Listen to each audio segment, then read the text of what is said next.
guys, and welcome back to the Her Story in Sneakers podcast, where we'll be introducing you to some of the waviest females in the sneaker industry, community, and all things related. It brings me much pleasure to bring in the new year with you guys with somebody that is the epitome of doing big things in big crepes, a face and a name that you may recognize from chopping it up in some of your favorite spots around London. We have the one and only Freshta. Yes, hi. Angel, for those of you that don't know. Yeah, exactly. Thank you for having me on. Thank you for coming. Very thank you for excited. being the first guest of 2022.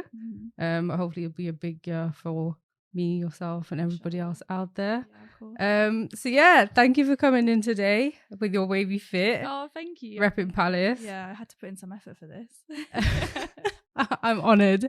Even I today, I was like, I've seen your gram, I've seen you in person. I know that you're wavy. I was like, what do I pull out today? Oh, So I was like, I'll keep it sweet, simple. thank you. I'll let her stand out. Oh, thank you. No, you look sick. Thank you. But yeah, so thank you for coming on. And for those that don't know, you are a DJ. Yes. You're also a coder at Palace. Yes. But a little birdie told me the other day that you didn't start off with the intention and the dream to do it coding. No, I didn't. Yeah. So apparently you just decided that uni wasn't for yourself.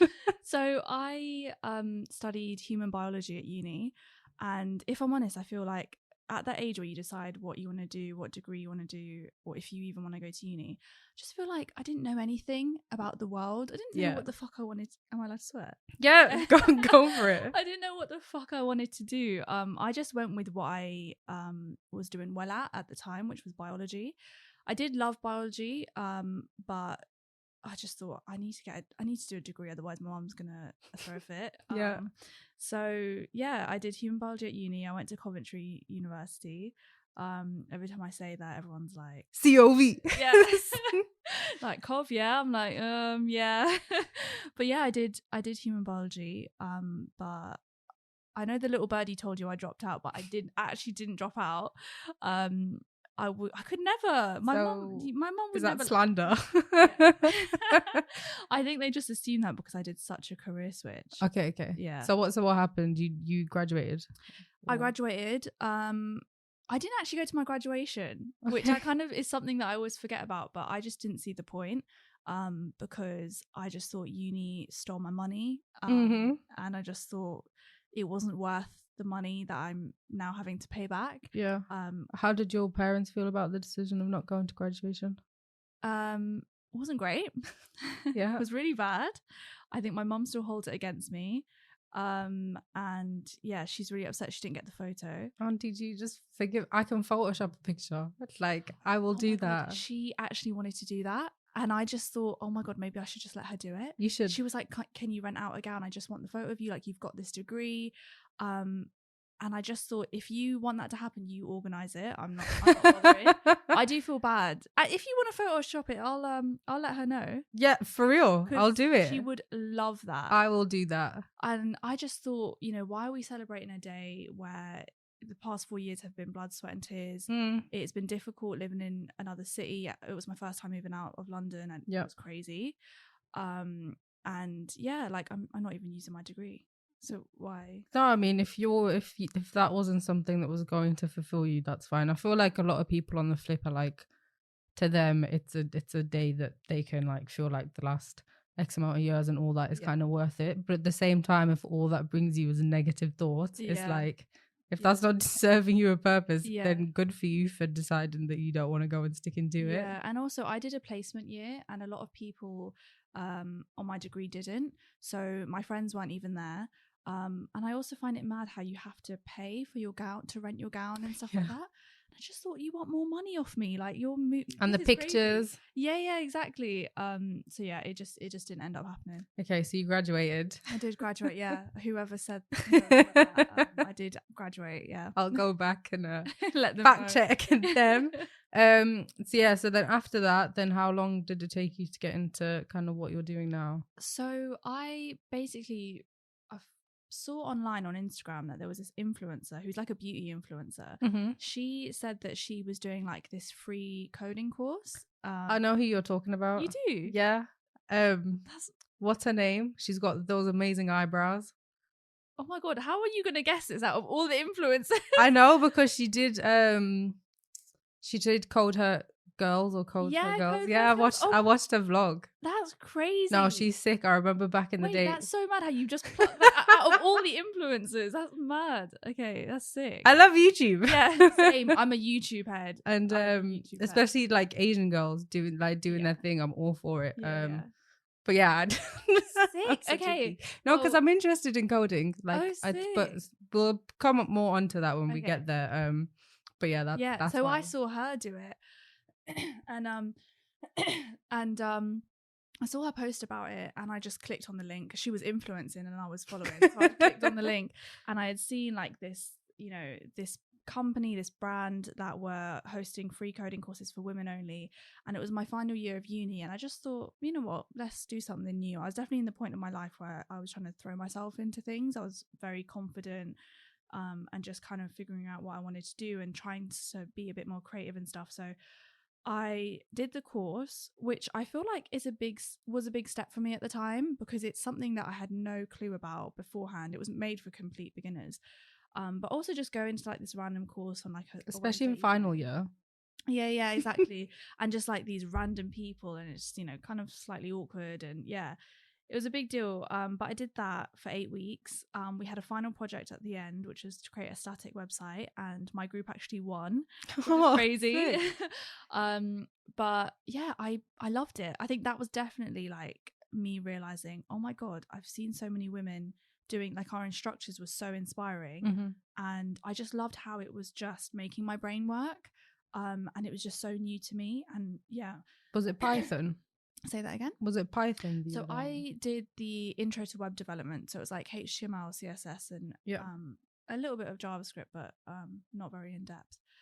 So it's like the building blocks of a website, front end. So yeah, I really enjoyed it, and from then on I decided, right, I want to like get into this a bit more. Yeah, sick. I think like with you saying that you were kind of a lot more confident back then, I think a lot of power is gained like when in yourself when you realize that something isn't for you.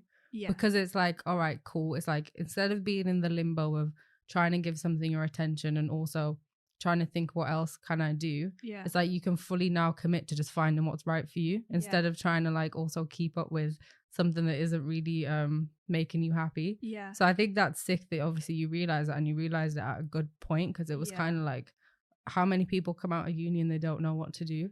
It's like you at least have now came out and you do know what you want to do. It might not be something that you thought you was going to do when you entered, or that you like even have a degree for. But again, a degree is more like, can you just show that you have the skills necessary to kind of get a degree and graduate? Because there's a lot that obviously goes into uni than just what you're actually studying. I agree, yeah. So that's sick, especially at that age and with the stress of final year. Yeah. And the other thing about, is it Code for Her Girls or Code? Code First Girls. Yeah.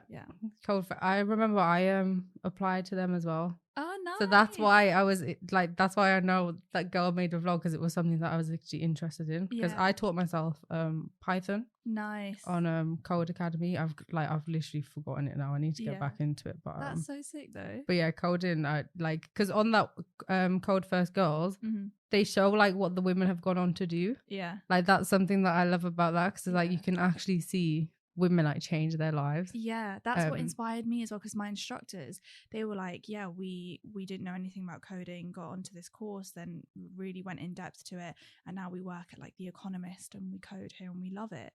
I'm like, oh my God, real people are actually doing this. Like this could be me. Yeah, literally. And now it is. Yeah, I know. I'm like, what happened? Yeah. So after you did that, then how did you get into the field that you're in? And if you want to tell the guys a little bit more about what you do actually do, like on a day-to-day. So after that initial course, obviously I kind of was like, right, I want to do this. But it was still very basic from what I learned on that course. And then I think a couple months later, I did the Python course that Code First Girls run. But I think it was at that point where we went into lockdown and it was remote, and basically I couldn't learn remote. Oh, so it was still quite fresh, like still quite recently. Yeah.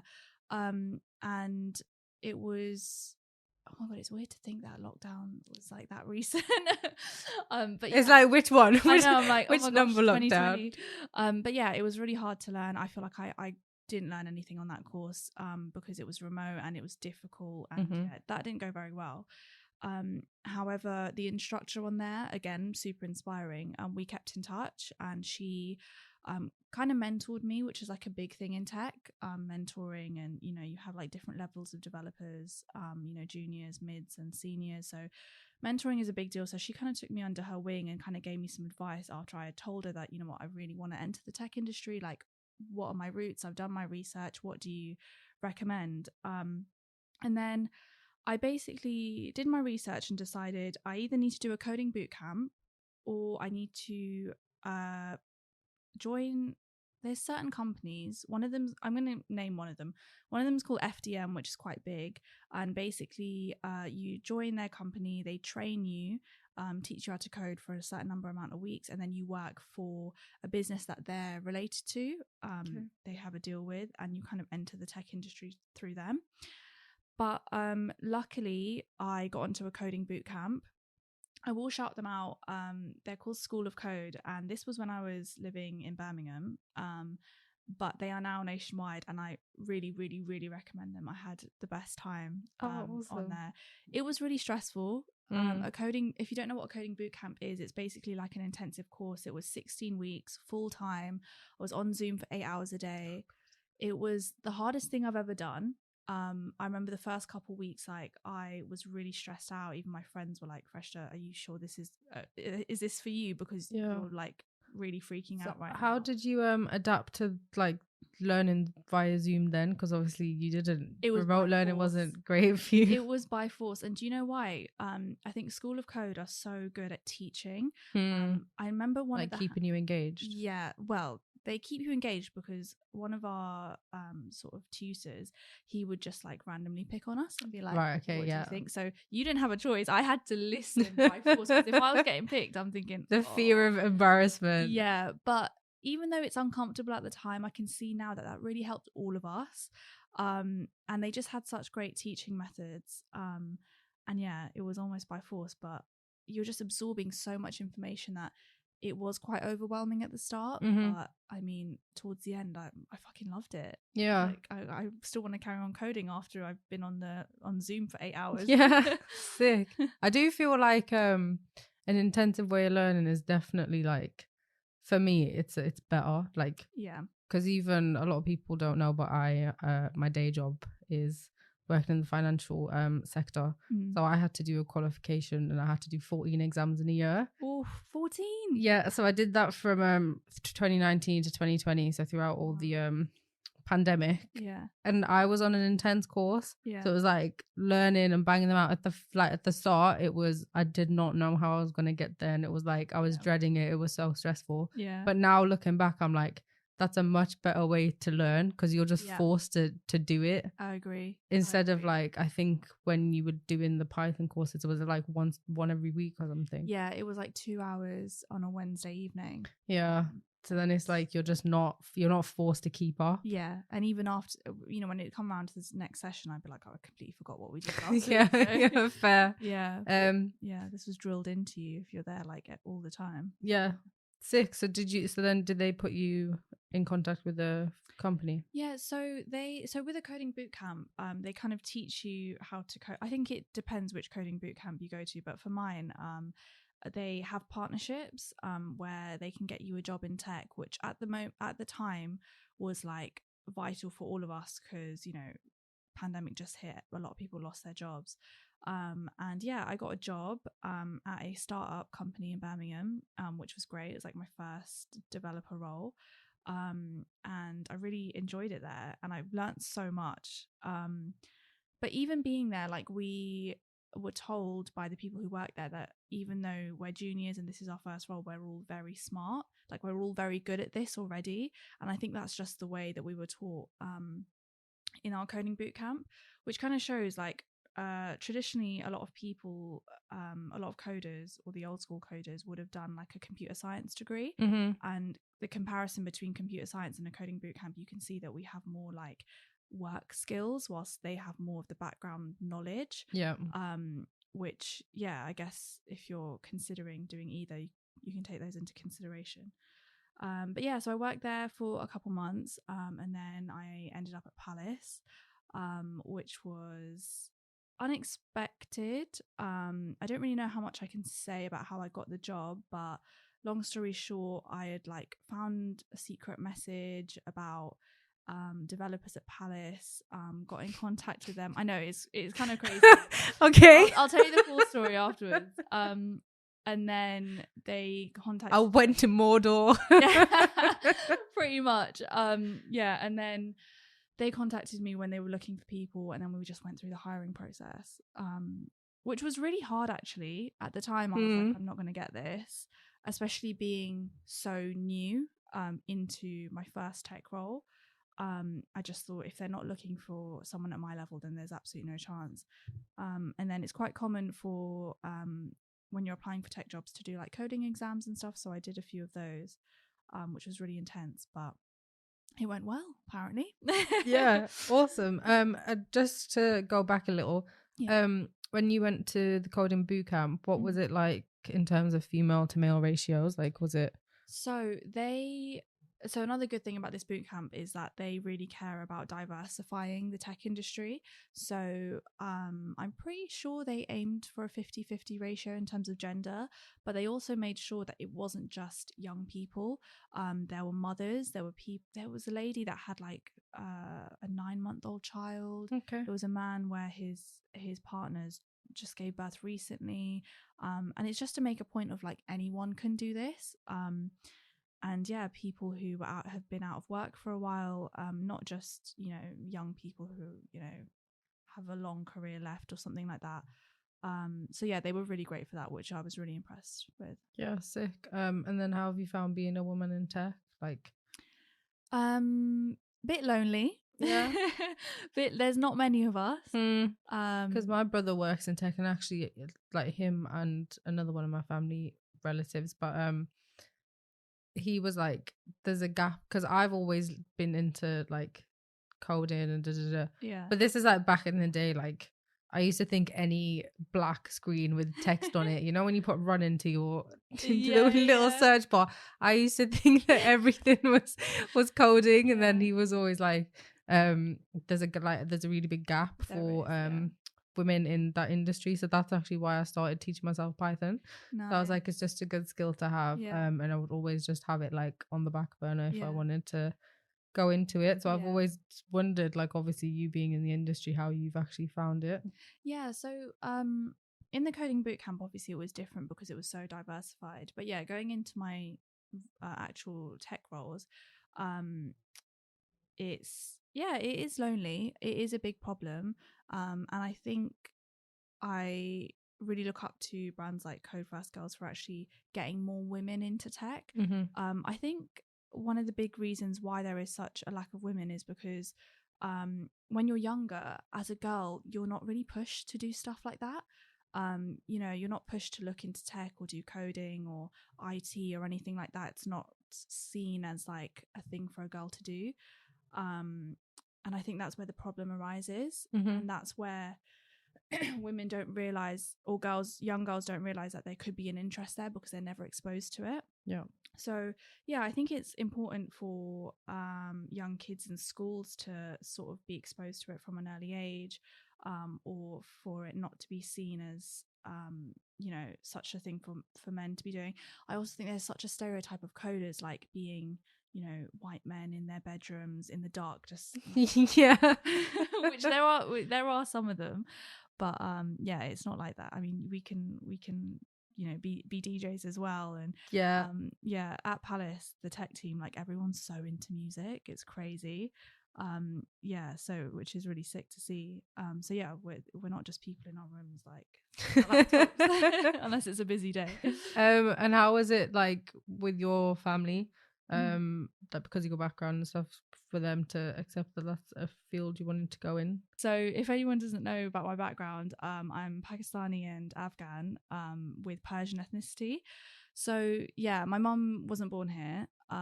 So for her, I think when she found out that I wasn't actually doing anything in human biology or with my degree, she was very confused and a bit worried as well.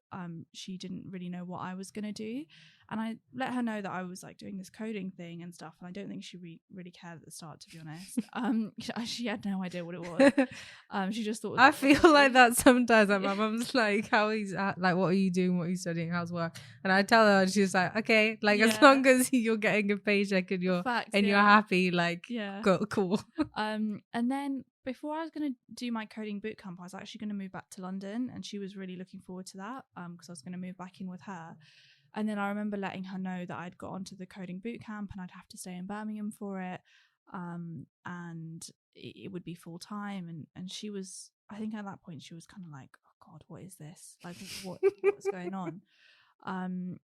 Yeah, she was a bit worried. And then I think she realized how stressed out I was as the time went on because it was intense, and she kind of thought, "Oh God, this is a big deal." And I think she was just relying on the fact that I was saying that there was a good chance that I would just land into my first tech role afterwards. I'd be prepped for it. I'd be ready. And then, when I got my first job in Birmingham, I don't think she really understood what was going on. But I remember when I told her I got the job, I was super happy, and she was happy for me. But I think, again, she didn't really know what was happening. And then obviously when I moved back to London for the Palace job, she was just happy that I was home, and she could see that I was happy in my role as well. And she was happy because I was getting paid well. And I think it's weird because I think if she knows I'm getting paid well, or I'm, putting a roof over my head, she's like, "Oh, well, this must be like something decent, right?" Yeah.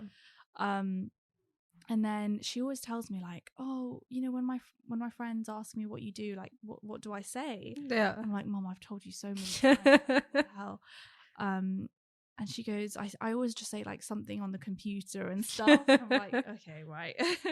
But yeah, she can see that I'm happy. Yeah. I think she still doesn't understand why I did my degree at this point, because she's like, "You're not doing anything with it." But I think ultimately, yeah, she can see that I'm happy, and I've got hopefully, inshallah, a long career ahead of me. Yeah, I'm sure that is the case. So your day job, we were talking a little bit about it earlier. Yeah. I myself have assumed something and it's not what you do. And I think people naturally, if they hear that you are a coder at Palace, they assume that you're working on the website and stuff. A lot of people do that, yeah. So without talking too much, because we're not trying to give the blueprint away, do you want to just touch on what you actually do as a day-to-day? Yeah, so in Palace we have like internal platforms that have been built within Palace, and that's for all the users to use and make their lives easier. And you got to think we have teams all across the world, and different types of teams and stuff. And we basically build platforms to make their day-to-day jobs easier. So yeah, I don't sit on the website all day every day because I'd be fucking bored. My job probably would have left by now. But yeah, it's cool. It's like we interact with a lot of users, and it's quite nice to see how like changes we make and new features that we bring in actually make an impact on everyone else's life in their jobs. Yeah, and it's just like a massive part of like the what's it called, like a Palace clockwork or something. Sick. So when did you start working at Palace? What was it, last year? Last year, about June. Yeah. Okay, so your annual anniversary is about to come up. I'm your ready. First year. Yeah. Sick. They'll have to throw you a party. Okay, so you do that. On the other hand, you mentioned a little bit about being a DJ. I introduced you as spinning some decks in and around London. How did you get into DJing? Oh my gosh, and for those who don't know, yes, she is a DJ. She does a lot, and she's sick and she's wavy. So check her out. Thank you. So yeah, how did you get into that? Is that something that you like you've wanted to do since you were young, or did that come like the same time as after? So DJing came before coding, and I haven't always wanted to be a DJ at all, but I have always grown up really into my music, and when I was younger, I used to go out to raves a lot around London and just go to parties and events, and basically just was obsessed with the music that I used to listen to, which started off as being a lot of grime. At that time as well, it was just like the year of grime. Yes. Much, you know, or like Love the second grime. wave of it. And yeah, and then I also kind of started to see more female DJs about on my nights out, and kind of, you know, became fans of them almost. I loved the music that they played, but I just loved like how sick they were. Yeah, just and the energy. yeah, I thought it was so sick. And I also noticed how, like, within my group of friends, I think I was the only one that was like fucking obsessed with music, like obsessed with it. And I just thought to myself, like, why don't I just give this a go? Yeah. Because I feel like my selection is so sick at the moment. Like, why don't I just learn how to mix? However, I didn't know any DJs. I didn't know anything about it really. I think a lot of other people in the music scene might have had like an uncle, an auntie that was a DJ, or they played vinyl when they were younger and stuff. But I wasn't like that. Yeah, being very South rare Asian. that was Yeah, that was gonna music happen. was no. It was only like Bollywood tunes and duas and stuff, and that was it. But yeah, so definitely something that I got into as I got older. Mm-hmm. And then yeah, like I mentioned before, I did a placement year at uni, so that means I came back to London, and I think that was the year I threw myself into actually wanting to DJ.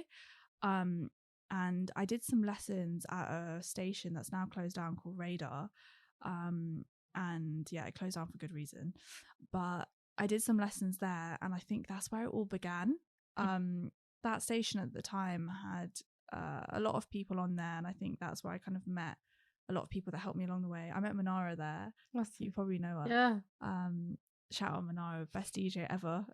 Sick. And yeah, just learned how to mix there, made connections, started radio and stuff. But it was such early days, but it was kind of crazy how I was like, oh my god, like I'm actually doing stuff, like I'm actually mixing, and I'm playing, started to play out and do radio and stuff. It was crazy. And I was just being exposed to a world that I'd never been exposed to before, especially radio. Didn't know anything about it before. Obviously used to listen to stations all the time and sets and stuff, but being in a radio studio and stuff, learning all this new terminology, like it was crazy. And it was also new to me, but it was very just, you know, DIY. Sick. Touching on like you saying that you felt like you was more into music than kind of the rest of your friendship group. Yeah.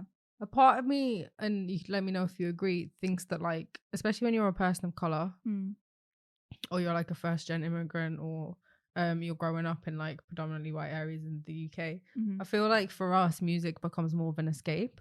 Yeah. And that's why we get actually so into it. And especially with grime, it's like, because it's like people doing like, it's a whole other community, and it's usually, and obviously to like a black culture, so it came from like people not fitting in, and then making like a pavement, like carving something out for themselves. Yeah, definitely. So I feel like that's why maybe you connected to it more, and I feel like myself and other people can probably relate to that. Yeah, I agree. And it's just like a space where everyone else feels the same almost, and it's like not the norm, it's not mainstream, it's like very organic and very homegrown, which I love. Yeah, 1000%. So you did that at the same time on your placement, and then once you got back to uni in third year, you did the coding course. Yes. Yeah, and I remember that year of me doing my placement year. Hold on, let me take some. Yep. Yeah. Stay hydrated. Exactly. Always. That year of me doing my placement year, like I used to go to placement in the mornings and straight after just go to Radar and just spend the whole night mixing, and then the next day I'd have to get up so early, go back to placement. Like my schedule was insane. Yeah. And at the time as well, I was going to loads of like events where I could like hear other DJs would do talks and stuff, which I really recommend if anyone's trying to kind of get into the industry or learn more. There are so many free events, especially in London if you're lucky enough to live here. I think other major cities do it as well, but you just got to keep your eyes peeled. And yeah, there's like events where you can just listen to DJs, there's workshops, and through that I was absorbing so much information. I feel like that really helped with me just learning about this whole scene and this whole industry. Yeah. I'm picking up tips because I actually wanted to learn to DJ. I've like for years. I have so much stuff that I want to do that I need to like dedicate certain years to doing different things. No, you'll do it for sure. But yeah, hopefully one day, just even like I always used to even till now I play on virtual DJ. Oh, sick. But I'm like, no, I need some actual real life physical decks. So thank you for dropping some knowledge. We'll have to do a Pirate Studio session or something. For sure. I'm so down. Look out for that. 6. So then, how have you felt? Because obviously tech, predominantly male industry. DJing, I would say it's still predominantly male. Yeah. So you're literally breaking the ceiling across different bang on the ceiling across different avenues. So how have you found that, and do you think that comes from anywhere? Like, do you think that there's a part of you that has just felt like I want to break the stereotypes, I want to go beyond what people's perception of being a woman is? Yeah, definitely. I've never really thought about it in that way, but yeah, I do. I do a lot of stuff where, I do a lot of stuff in male-dominated industries, and I think part of that does come from wanting to prove that you don't need to be put into a box. Possibly even stems from like culture and stuff, where women are expected to be housewives. You know, apparently I was meant to be married by now and, you know, cooking for my husband. But I don't want to do that. And I think a lot of women don't want to do that either. And why should we? Or it's like you're happy to do it, but I want the option. Yeah, exactly. It's I just choice, at least give me the choice. Yeah, exactly. We shouldn't be expected for that to be the end goal. And I also feel like, hopefully, other people have told me this, but hopefully I can be an example to others where, you know, even just doing tech and music, like you can do both. You don't need to be doing one and that's it. Like that's like your creative release, or that's like just your work and stuff. You can diversify yourself as long as you know, dedicate time to it and keep yourself healthy, mentally healthy and stuff. It is possible. But yeah, no, it's I think it's just like leading the way for the next generation. I hope there are younger girls that can see that, you know, you can be in these industries that just from the outside may seem like just males and stuff. But it is possible. And yeah, being in these industries, I think an important tip I would say is it's really great to make connections with other women, and kind of just be a support system and share your knowledge and experiences. I think that really helps. And just kind of also, you know, keeping allies close as well, because there are a lot of people in the music industry, or even the tech industry, to be fair, that just don't understand the importance of having to get women in. But those that do, definitely keep them close.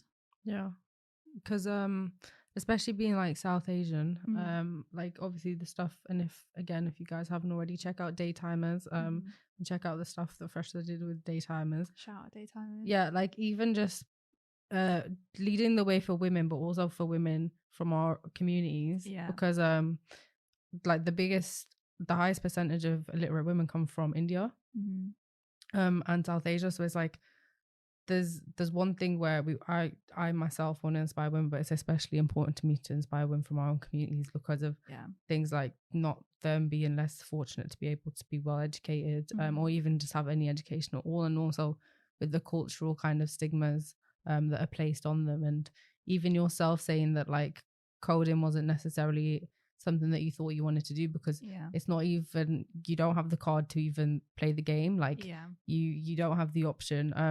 And again, it's something that in schools, for those that are fortunate enough to go to school, like stuff like that should be kind of made aware to you, because like you were saying, when you're at that age and you're told what do you want to do, you have so much limited information that you're trying to base this huge decision on, like especially the amount of money that you're like putting at stake for it. Yeah, for sure. So yeah, I love that kind of it has been something either subconsciously or consciously kind of at the forefront of your mind. Definitely. So also moving on, and a little segue related to that, again with streetwear and even sneakers. So when I reached out to you, you were a bit hesitant as to coming on, which I myself actually like, because I hope that me inviting you on kind of shows that I think that you're like wavy. I think that you're a sneakerhead. Like, to me, I see you doing all this wavy shit and you're always rocking Creps. Yeah. So it's like, well, firstly, do you want to show what you're rocking today? I've got the 98s on today. Yes, you do. Jeez. But yeah, no, I'm honored that you actually think that, because yeah, when you messaged me, I was like, oh, I don't see myself as a sneakerhead. Like, am I okay to come on this podcast? Hell yeah. But no, I think that's sick though that you'd Yeah, that. for sure. I was just I'm not too sure when it'll be coming out, but I was just on the We Wear Trainers podcast, and I was actually talking about 98 being one of my favorite silhouettes. Oh, really? So it's super sick that you came rocking them. But I was also saying on there, like, I want to show just I want to kind of break people's perception of what they think that a sneakerhead should look like just because you're not posting your Creps on Insta, and you're not showing all the like the newest latest shit. Like, to me, or every time I've seen you or when I see you doing things, you're always in Creps. That's sick. And obviously working for Palace and the streetwear, like you've got sick Garms and stuff. To me, it's like that's all. As long as you're literally making herstory, like, and you're rocking that's sick. Thank sneakers, you. trainers while doing it. That's the inspiration that I need. Yeah, for sure. Keep doing it. So do you just want to go a little back and talk about how your style became your style? Did you take a few detours? Did you have an emo phase? Like, let the people know. Oh my god, emo phase. Do you know what? When I was young, I mean young as in like primary school, there was a phase where everyone was like into like emo and punk sort of look. And how old are you? Sorry, I am now 25. Yeah. And I don't know if you remember, but like in Claire's accessories, there was like this obsession with these armbands. Yeah. And it was like these long, and you wouldn't take them off. Yeah, and they had like skulls on them and stripes. I remember being obsessed with that. But obviously, when you're that young, it's just like a little trend. And yeah, I think growing up. Then your mum was probably like, "Oh my god, no! I couldn't wear them. Absolutely no chance. She'd be like, they're gins." Shaitan.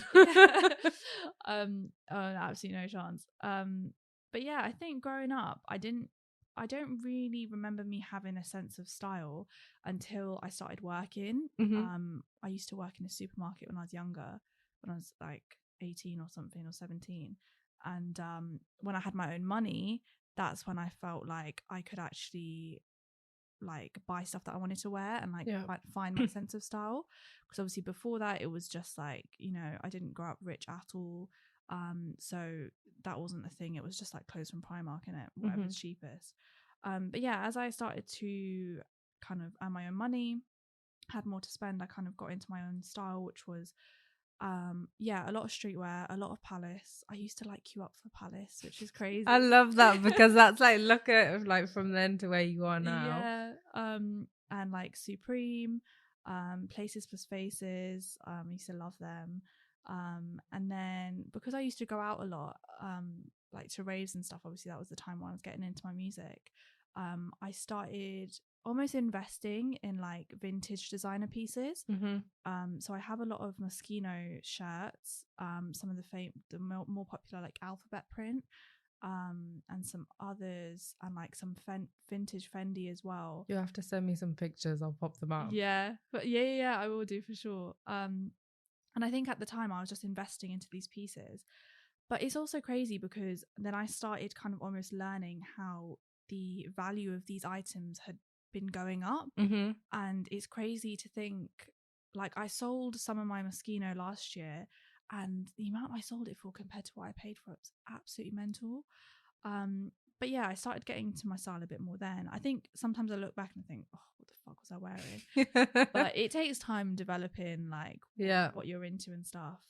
At the time as well, obsessed with anything Nike on my feet, like all the old schools. I remember they re-released the 97s as well, the silver bullets. I remember needing to cop those ASAP. And for a brief time, actually, whilst I was at uni in Cov, I worked in a streetwear store called Kong. Shout out Kong. Got some dunks from there. Oh, sick. I used to work there for a little bit, and I think that was me being really exposed to like different brands and stuff. Which at the time I think that was when I was really into my streetwear. And then I think I had a phase where I kind of realized that I was into streetwear, which was fine, but I also lacked a sort of almost feminine side of my clothing. So yeah, it's definitely changed over the years. I think at the moment for me, I like to sum it up as in like day to day I'm very much in comfy clothes, in streetwear, always in joggers.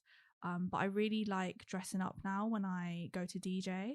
So I like to put together like more feminine outfits to remind myself that I actually have boobs and stuff. Because sometimes do you ever feel like this when you're just in baggy Do you clothes? know what, right? Like, talking to you is an absolute dream. Like, I feel like I relate to you so much. I'm so glad I have you on this podcast. Like, I have been exactly the same within like the past, I don't know, like 7 months or something. Yeah. Maybe it's because I've like met new people and I've just been getting healthier. So I've been kind of getting my body back from after all the lockdowns. Relatable. But yeah, like even I was just like, look, I can't be in tracksuits all the time. Like I miss, I and a part of me thinks it is because of like lockdown, because I've always been the type, like I had heels before I had trainers, like which nobody really knows that. But when I was a little girl, like my parents and stuff would buy, or my family would buy me like the little toy heels. Oh, sick. So I've always had those two sides to me. Yeah. So yeah, so like lately within the past X amount of months, I've been like, I want to start branching out my style because I've got sick tracksuits. Yeah. Like, and I know that, and a lot of people know that, but it's like I want other kind of, I want to start wearing, you know, like different trousers, like actually having trousers and not just a collection of joggers, and like going back to like rocking jeans and just t-shirts that aren't like oversized and stuff. I fully get I fully relate to that. Yeah, literally I feel like almost day to day I'm just drowning myself in all these baggy clothes and also men's clothes. Obviously, the issue with Palace is that I just feel like obviously it's not made for my body type. So sometimes when I look at myself, I'm like, oh, I'm just throwing like a massive t-shirt on or something, and you almost lose like the sense of your body shape as well. Yeah. So yeah, when I go out and DJ, because I don't really go to clubs anymore unless I'm DJing. So unless she's getting paid for it, she ain't going. Price went up, B. Price went up after fabric, I'll tell you that. But yeah, I enjoy dressing up. So I love my fabric outfit. That was one. That was a really, when I saw you come on, I was like, yeah, she showed out. I loved it. But yeah, it's nice to put in a bit of effort then. But I think in general also I'm trying to be like quite wary of like my, I don't know if you call like clothing consumption almost, and like how much I'm buying, and also where I'm spending my money. Yeah. Obviously there's a massive issue with fast fashion and stuff. And I do feel like if you're able to kind of steer away from that, you should. But on the other hand, it is difficult when it's so fast and cheap as well. If money's a problem, then obviously it's smarter just to go to places like Pretty Little Thing or Boohoo and stuff. But I think maybe I should be a bit more conscious about it. And I'm trying to do the same thing I used to do back in the day with investing in vintage pieces. Now just invest in like going out dresses and clothes and outfits, and maybe get it from somewhere more independent or handmade, and just support preferably POC designer and stuff. So yeah, I've been doing my research, but if anyone has any recommendations, please shout me. Yeah, for sure. What's some of your favorite brands, if you just want to quickly shout them out? Places Plus Faces I really enjoy. Have you DJ'd at any of their events? No, I haven't. I don't know who runs it, actually. Yeah. Get me on. I know some people. No, I don't really. They're gonna watch. Well, actually, they probably won't watch it. But if they ever do, they'll be like, "This girl's capping. We don't know her." But we'll make it happen. I want to shout out.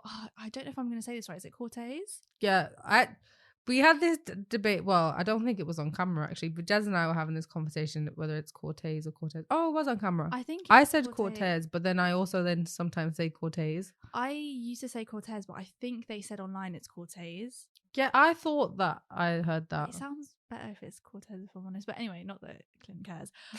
But yeah, big up. Oh. Yeah, rocking. But just seeing that brand grow is crazy. Like, I am so proud of like everything they've put behind that. Yeah, I think it's so organic. So they're so fucking smart. Super sick. It's crazy. How did you feel about the Bolo exchange? I fucking loved it. Sick. So when they announced it, I was like, I thought that they were basically trying to make a point of, we're going to take all our competitors off the street and put them in our clothing. And I remember having a conversation with a friend, and he was like, it would be sick if they donated all those jackets that they collected to charity. And next thing you know, they donated it. It's funny because I never had, like, somebody was saying to me, he's got all these jackets, like it's so sick, and he's probably gonna, like, good for him, like now he can like sell them and make X amount of money and it'll go back to his brand. And I was like, he's not going to sell them, he's gonna donate them. And he's like, he won't donate them. And I was like, yes he will. Like I don't it was just, I feel like everybody knew that he's not gonna keep them. Like the team's not gonna, even though they would have been well within their right, like they have costs that they need to cover as well. And if people are willing to donate a Moncler, like something, if or anything that's of a higher value for that jacket, then he's well within his right to make his money on it. But I just knew that wasn't the case, and it was so sick to see that it actually wasn't. Like I think, shout them out, like they've done so much and they've grown so much. And I think I'm just like really invested into brands that have like a great reason behind them, and just like not smart people, I was gonna say smart people, but just like really great ideas that no one else ever comes up with. Their marketing is so sick, and even their promo videos. And there's another brand that my friend runs called Peak Television, and they've had a few pieces dropped, but I think generally behind it you can see the ideas are so creative and just so organic, and they're just literally just like kids from East London, and they inspire me so much. And I feel like the fact that they've gone out and done this, and their promo videos and campaigns and stuff are just so, like, they've done it from scratch. I think it's so impressive, and I think that's what attracts me most to like buy from them, because I'm like, you know, I want to be conscious about where I'm giving my money, and I'd rather give it to people that can grow from it. And worth putting it there for sure. And especially when you can like see where your money's going, like I'll have to check out the brand that you just mentioned, but like with Cortez, it's like you see the group, like you see the people that have been there from the start, and even the people that are coming in, because obviously they need more people, they have a lot of orders to fulfill. But it's like they've kept it very organic and very true, and still like very much black owned, people of color based. So it's like I don't mind giving my money and knowing that it's going to you know, a good place, and it's actually being reinvested and stuff. Like I agree. Over where you just, you know, we go to these brands because it's convenient, like you mentioned, but we don't actually see where our money's going, or it's going to people that are so far from our own communities, or anywhere that really needs that funding. I was so annoyed because like after they did that exchange, people on Twitter were just moving mad. I feel like there were certain tweets just, why do you have to say stuff like that? Like, why are you saying like, oh, someone homeless is going to be wearing a Moncler jacket, and why did they do this, and it would have been better off if they sold it and bought others, and all this shit. And I just thought, well, you do it then. Yeah, exactly. That's literally social media. It's like a bunch of people that don't want to do anything have the most to say about what other people are doing. So yeah, I don't know. I'm grateful that it's like they don't need the support of those people that are talking was. Because it's like they've never started from being in the, like, liked by the masses. Like it was something that was very niche, and then you know it's organically grown. And you saw Central C wearing Cortez on London Louis Vuitton's fashion show, like and he didn't look out of place. He did not look out of place. Like even did you see David Guetta was wearing it? That password music. I was like, bro, do I spell it with 2 O's or 1 O? Because I want to buy my Garms. I saw that. Was so a joke. That was sick. And I love how he does the refunds when people try and resell. Well, that's the other. I actually recently got asked to quote on it for Vogue business article. If it's dropped, it should have released by now. I'll put it in the link below for you guys to read. But wait, what were we talking about? I just had a mind blank. About the returns. Oh yeah. And I mentioned this, it was like, it's so cool to see, because most brands, they like the fact that our people are reselling. To them it's like it's generated more hype, this and that, and they want to profit off that. It's so cool to see a brand be like, no, I don't want people to resell my stuff. I don't want to be like known for stuff that people can't get. Like I'd rather refund it and go to someone that's actually gonna wear it and rock and like actually support the company. So that's such a sick, like his whole blueprint. Well, his and his whole team's like marketing and everything, and even the fact that like they support like everybody has their own hustle. You've also got Soho Yacht Club, shout them out, the brand, and like he works, and also Drama Call, and you have some photographers and stuff. they all just support each other, and it's just sick. It's just they're such cool people, and it's such a cool and inspiring community. Definitely, it's amazing how creative they all are. Yeah, just turned into the Cortez podcast. But yeah, no, shout them out. Yeah, shout out. Do you have anything coming soon that people should keep a lookout for? Yes, I have a few shows, but I have a big one coming up on the 11th of February. So I'm playing at XOYO for Sir Spyro, which I'm very, very excited for. And yeah, it's going to be a good night. It's going to be intense. I'm so ready. But yeah, Sir Spyro, obviously, like sick. So super hard. Yeah. So yeah, definitely come down. Tickets are out now. Are you gonna Make come sure you through? copy your tickets. Yeah, I'm gonna try. Slide. Get me guest list. For sure, you're in already. You're ready. Oh, sick. Is there any sneaker releases, trainer releases that you're looking forward to this year, or you just? Do you know what? Let me tell you actually something that I copped last year, end of last year. I got my first pair of Crocs. Oh, and nice. I'm going to talk about this. Yeah, go. Because it caused a bit of not a drama, but like I posted it on Instagram, and I was like, am I allowed out with these? Like, I'm not sure what the rules are. What the rules are. I've never had Crocs, but it was a Palace drop, so I was like, okay, just got them. Am I allowed to wear them outside? Yeah. Do you think? 1,000%. What do you think of Crocs? So I spoke a lot of shit. I'm not gonna lie. People might see me running my mouth. I didn't like Crocs for a very long time. Always thought they were ugly, weird. Why do people wear them? I don't understand. Recently, I have learned that Crocs are actually really cool. You've learned? Well, you got a pair? I didn't get a pair, but I was staying with somebody and they had a pair, and like just to like pop to the shops or whatever. Yeah. They are so comfortable. They are so handy. 1,000% you can wear them outside, and I actually want my first pair. So if anyone wants to buy me a pair, that would be great. I got my first pair of those last year, and I was embarrassed to say so because, like you, there's probably traces online of me slagging off Crocs. But yeah, I got a pair, and they are comfy in it. Like, they're super comfy and they're so handy. Yeah, like when I'm working from home, I always go on a walk during my lunch, and I'm like, this is so easy just to chuck on and just go for a walk. But yeah, I'm a Croc convert now. So yeah, I had to put that out there. But yeah, in terms of what's coming up, Palace have quite a few exciting shoes. I have a question. I was going to ask you, I forgot. May I please get a Palace Stella can? I saw they sent you a lot. Yeah. Oh my god, of course. I've got. Well, do you want the chalice or the actual beer? Can I have both? I've got. I've still got the 2 beers, but like I don't drink, so I don't know what it's doing there. I've been meaning to give them out, but I just kind of forgot about it. But yeah, no, of course. Thank you. Yeah, you can have it, of course. Yeah. That pop up was sick. But yeah. Did you go? I did. I didn't go in because it was like heaving. Yeah. But it was just so sick to see the sign outside. Yeah. Like it was sick. That pub made a lot of money. They were like, did it? Yeah, they were like, this is really an impact. Well, yeah. To be fair, seeing how many people were there, that doesn't surprise me. I didn't go on the first day. I went on the second, and yeah, it was just sick. It was a proper takeover, innit? I think that whole collaboration is just such a sick idea. Yeah, it was awesome. But yeah, they have some bits coming. You were saying? Yes. So upcoming season, spring is dropping soon. So yeah, keep your eye out for sure. I shall indeed. Save your pennies. All I'm telling you. Everything's just getting more expensive. That's the bad thing about inflation.